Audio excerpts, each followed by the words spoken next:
کرو، اور اے پیغمبر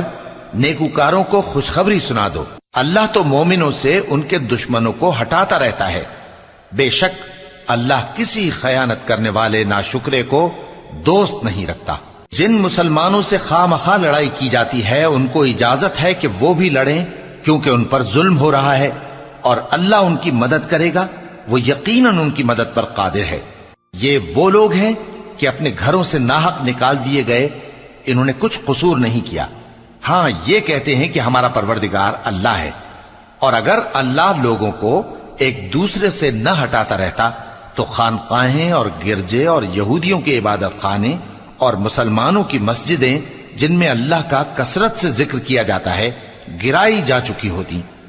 اور جو شخص اللہ کی مدد کرتا ہے اللہ اس کی ضرور مدد کرتا ہے،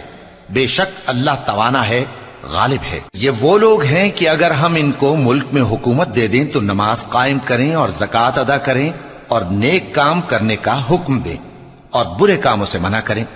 اور سب کاموں کا انجام اللہ ہی کے اختیار میں ہے۔ اور اگر یہ لوگ تم کو جھٹلاتے ہیں تو ان سے پہلے نوح کی قوم اور عاد اور سمود کی قومیں بھی اپنے پیغمبروں کو جھٹلا چکی ہیں، اور قوم ابراہیم اور قوم لوط بھی،